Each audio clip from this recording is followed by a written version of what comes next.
I'm in a moment where, I mean, it's been more than a moment, it's been a few years, where I'm trying to figure out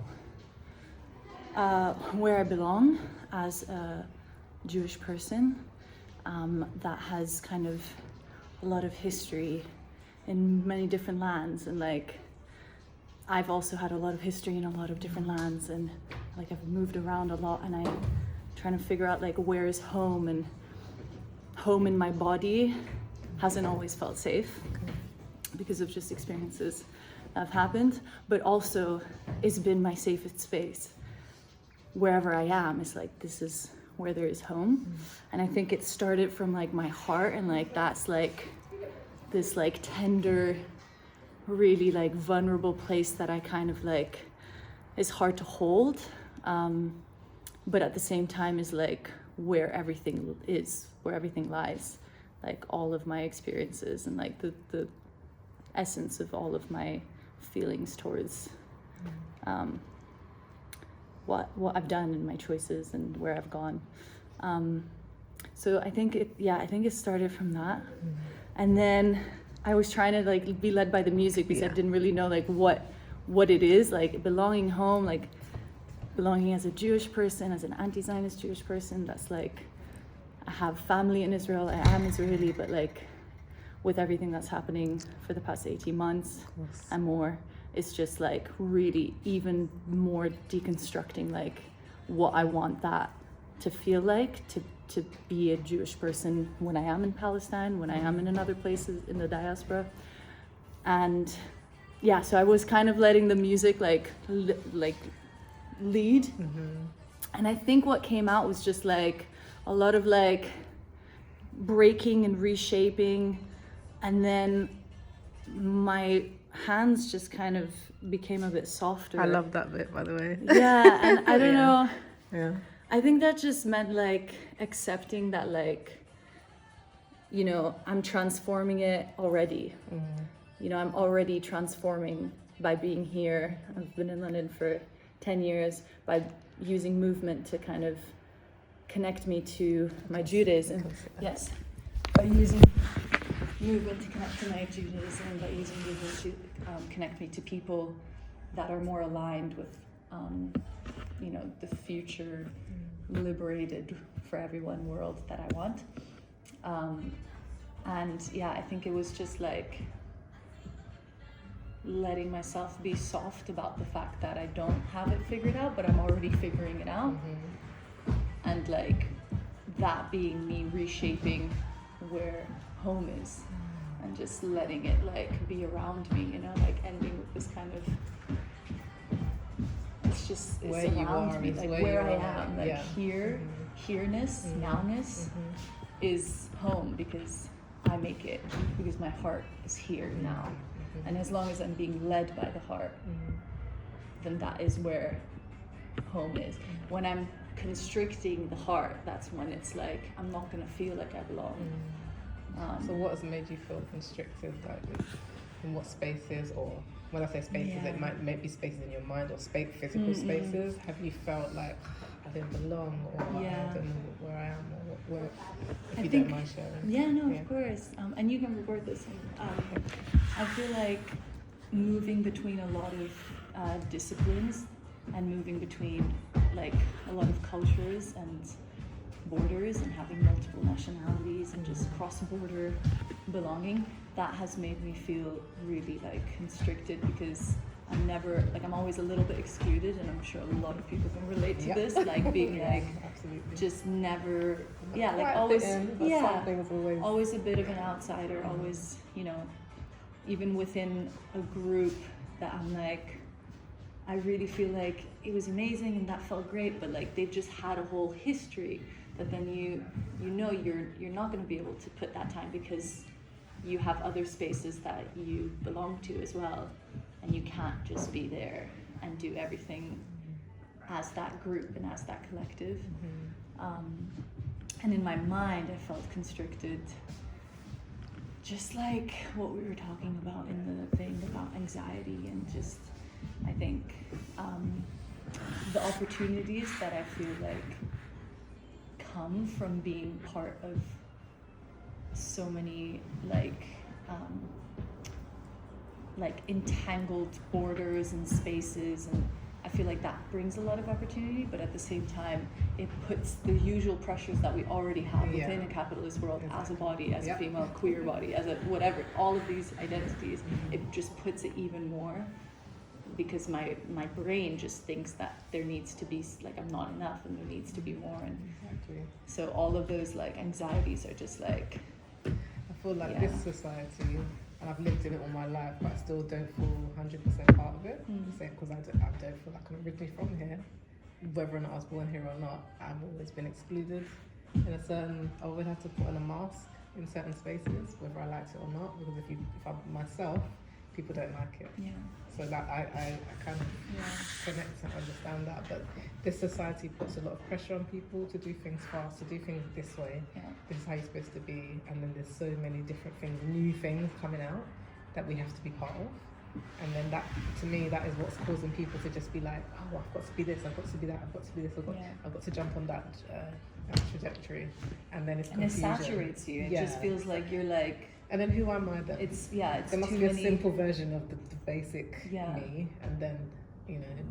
and the basic you sometimes is like inexplainable within those categories, and within even just how we communicate right now. Exactly. You know, it's like, it's an experience, and like, I think movement has just feel how much that is valid, that we are just experiences, and that is what is building, you know, the social, political, cultural movement, like that are experiences. So like, we don't have to always define it. We don't have to always like categorize it. It is important to be able to communicate. In order to communicate what you do, fine. To make something just translatable. Right. But at the same time, it's like, if it's translatable by me just, you know, sharing something like to a stranger with this, like, maybe that's enough, you know, and maybe that, like, we don't have to fit all of the boxes. And it's like when someone says, what kind of dancer are you? And I'm like, what do I like? Freestyle. Yeah. Because then I can pick from all the styles that I can do, and I can choose at which point in the I'm a musician as well. So to me, I hear in music in so I can pick, okay, well that's ballet, okay, that's hip hop, okay, and I can throw it in where I feel, where I feel it goes, and then that's my style. I don't have to be a hip hop dancer. Okay, if I want to explain to somebody what my main style is, okay, yes, hip hop. But that's not the only style I can dance. And then freestyle is also a communication of who I am in that moment. 100%. So maybe none of them. Freestyle is the freedom, is the free expression of your unique style, and which is your experience, which is who you are. Yeah, that's why I'm leaning towards freestyle, because I'm an organic dancer. I've trained technically. I didn't find it easy. Can I do it? Yes. I didn't find it easy, and I found it more free and in freestyle because I've learned I'm a more organic dancer. My movement comes naturally from what I hear, rather than do this, do that. And you have to add technicality into it when you're performing. Fine, but at least I know that. You know that exactly. And I know that's why it's so hard, because that's not who I am. Right. I'm just kind of trying to mold myself into that, which I can do, but you know, it's not who I am. And it just means that kind of the process of understanding and absorbing your art, your freestyle, is also like, you can't, like, if I just see all these people and I'm like, oh, freestyle done, like, I'm like, what does that mean, you know? But it just means that we have to go back to like we were saying, the essence of connection, of just like connecting, because, you know, somebody saw your presentation and just talked to you, and like that is how you also understand like what is your style, by just connecting and knowing. People responding to what you've put out will show you parts of who you are. Because you came up here to find me because maybe I said something or whatever. I don't know why. But there was some connection, obviously. And then that will show me, okay, so someone's interested in this part of me. Oh, that must be something that people see. Because you don't always see yourself. You don't see yourself, you just talk. And you don't see what people are hearing, you don't understand what people are seeing. You know. So that's also why I think today, like, this question of visibility is like, in my you know, understanding self-development, like deconstructing these things of like where I belong, these questions, like one of the questions, is also been like showing myself has influenced that. And a big part of it was just letting myself be witnessed in my vulnerability, and that has actually like, I think, not only made me a better performer, because performing is also just like we said, like you are an experience and expression, and just letting other people see that. Like what we just did is super vulnerable for me, and like I wouldn't have been able to do that. I wouldn't have been able to do that in the past, and I feel like that has also helped me, because I've just, like, it's tricky because it's the visibility for my own like self-development. It's kind of like, it's really, it's not from the ego, and these questions that we were talking about is like, how do we keep checking that, you know, how do we keep checking that we're not working from the ego, we're working from the soul. Exactly. And like being witnessed is because you're actually just letting somebody empathize with what you're feeling, or just knowing that you are allowed to feel that, and being seen in that helps you feel empathized. Exactly. I mean, I started learning freestyle maybe 3 or 4 years ago. I was doing hip hop at uni, but I was struggling with the freestyle part of it because I had just never done freestyle. I was like, go in the middle, and I was like, ciphers. I do what? Ciphers. I was tearing my hair out. Yeah, they're so scary. I literally just started like dabbing into that.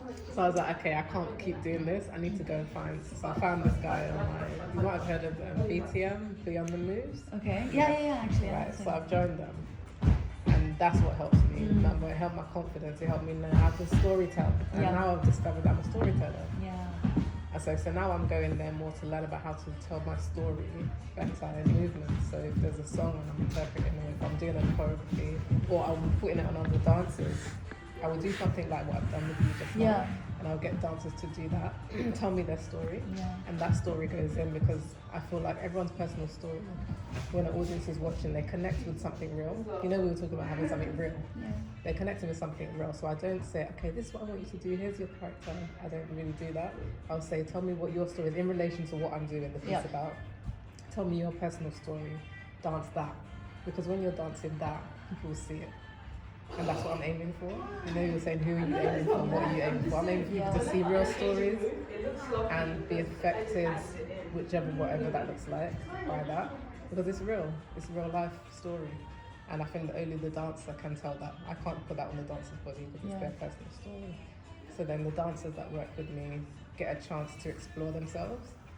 So for me, when I work with a group of dancers, I want them to get something from having worked with me, so that I might take them through like what we call healing through dance workshop, and then they're getting something from it. It's not just they came and danced, then oh great, thanks for dancing, and here's the They're being transformed. They're being transformed by taking part. That's my aim. Because I've always been a community worker, so I've always brought groups in. This is for you. Okay, we might have an outcome, but this is for you to transform. So that's how I normally work. So, but then as I've done more and more, I've discovered more and more stories from the different types of dancers. And they'll talk to me about this story, and I find I'm a listener. I know I talk a lot downstairs, but normally I'm quite quiet. No. If you speak to other people, she's really I know quiet. Exactly this feeling. Sometimes I'm like I'll just like, I'm just listening right now. So, and then sometimes I'm such a yapper, and no, but I'm happy you yapped, because now I learned so much, and now we're here, so all good. So I like listening to the people's stories. That's what I like, and then interpreting them on screen or stage or whatever it is. I really resonate with that, because I'm also thinking like how culture has